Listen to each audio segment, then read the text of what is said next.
အစမှာတော့ရိုဝယ်ကအာဘာဒိုရဲ့ရှေ့မှာရပ်နေပါတယ်။ရိုဝယ်ကအာဘာဒိုဒီနေ့ကနေလူငန်းတာဝန်မှာအနားယူရမယ်လို့ပြောပါတယ်။အာဘာဒိုအနေငယ်အံ့ဩနေပါတယ်။ရိုဝယ်ကမင်းဘာကြောင့်အနားယူရတယ်ဆိုတာသိနေတာပဲဟုတ်တယ်မလားလို့ပြောပါတယ်။အာဘာဒိုကโอเคမေးစန္ဒအတိုင်းလုပ်ပါလို့ပြန်ဖြေပါတယ်။ပြီးနောက်ရိုဝယ်က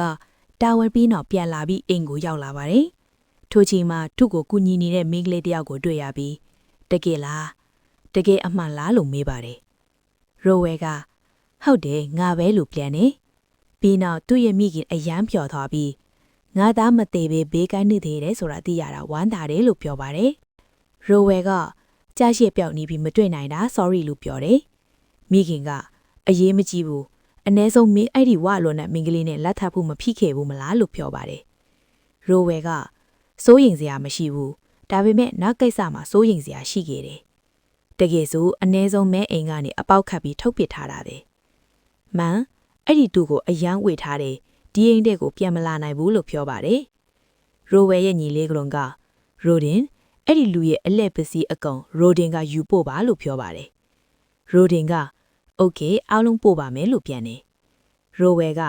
အာဘာဒိုဖဲမလဲလို့မေးလိုက်ပါတယ်။ရိုဒင်ကမသိဘူးလော့ရိုဝယ်ကိုမေးပါလို့ပြန်တယ်။ရိုဝယ်က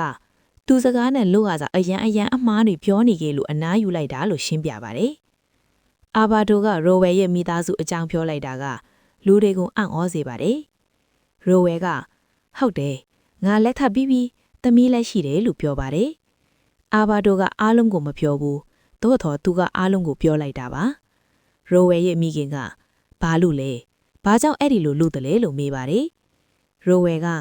ဘယင်မိသားစုဟာလွန်စော်မှုခတ်ချီနေပြီး spirit နဲ့အဆက်မပြတ်နိုင်တော့ဒါကြောင့်ငါသမီးကိုအတုံးချဖို့စိတ်ကူးနေကြတာဖြစ်နိုင်တယ်လို့ပြောပါတယ်။သို့တော့ငါမပေါင်းဆက်ချင်ဘူးငါသမီးကိုမထိချင်ဘူးလို့ထပ်ပြောပါတယ်။ရိုညီကမင်းလိုရင်အာဘာဒိုကိုထိမ့်ပေးနိုင်တယ်လို့ပြောပြီးလူတွေကိုအံ့ဩစေပါတယ်။ရိုဝေကအပြေများမရှင်းနိုင်တာအားလုံးကျွန်တော်အမှားဖြစ်ပါတယ်။ဒါပေမဲ့အခုတော့ငါမိသားစုနဲ့သမီးကိုအခြားလူတွေကိုမိတ်ဆက်နိုင်တာကအဆင့်ကြီးတယ်။ရိုဝေရဲ့မိခင်ကတခုခုမေ့နေသေးလားလို့မေးပါတယ်။ရိုဝေကမမေ့ပါဘူးစိတ်မပြူပါနဲ့လို့ပြောပါတယ်။အိုရီနဲ့အယ်လင်ကစောင့်နေတာတွေကိုမြင်ရပြီးအယ်လင်ကရိုဝေရဲ့မိခင်ကကြောက်စရာကြီးသမီးကိုဘယ်လိုလုပ်မလဲမသိဘူးလို့စိုးရိမ်ပါတယ်။အိုရီကစိုးရိမ်စရာမဟုတ်ဘူးအဆင်ပြေသွားမှာရိုဝေကအိုရီနဲ့အယ်လင်ကိုခေါ်ပြီး spirit ward ကနေ human ward ကိုယူလာကြပါတယ်။အယ်လင်ကိုမြင်ပြီးအဖွားကအယမ်းပျော်ပြီးခလီးကအယမ်းချစ်စရာကောင်းတယ်လို့ပြောပါတယ်။ရိုဝေကအိုရီနဲ့အယ်လင်ကိုမိခင်ကိုမိတ်ဆက်ပါတယ်။အယ်လင်ကအယမ်းချစ်ပုံရပြီးအဖွားကို grandma လို့ခေါ်ပြီးအနက်ချင်းကိုဖမ်းပစ်ပါတယ်။ရိုရင်က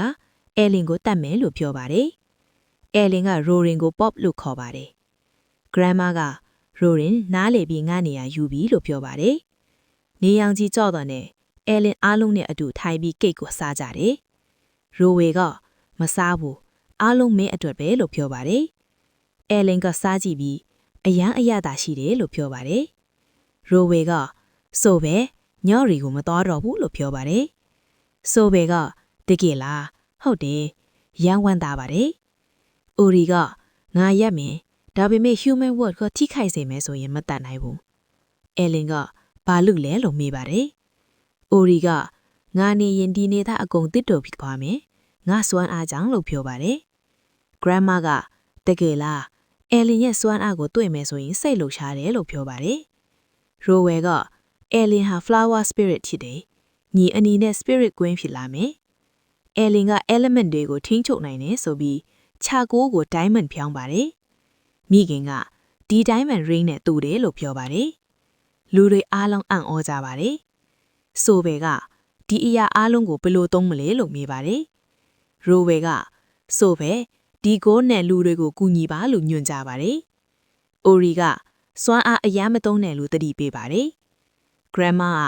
goal အကောင်အယမ်းပေးရင်လူတွေမေးလိမ့်မယ်လို့ပြောပါတယ်။ဒီကြောင့်လူတွေကိုကူးရှိတယ်လို့ပြောမယ်ဆိုပြီးအစီအစဉ်ထပ်ပြီးချိတ်ညီချင်းညပါတယ်။အခမ်းအနားကျင်းပပြီး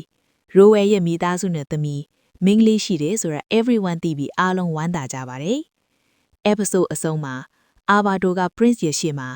ရိုဝယ်သူ့အကြောင်းရှာတွေ့ပြီးကျွန်တော်အနားယူရတယ်လို့ပြောပါတယ်။ Prince ကအံ့ဩပြီးစိတ်ဆိုးပါတယ်။ Ellen ကအစာစားပြီးအနားယူမှုအပြီးသတိထားရပါတယ်။ဒီလိုနဲ့ episode 3အဆုံးသတ်ချပါတယ်။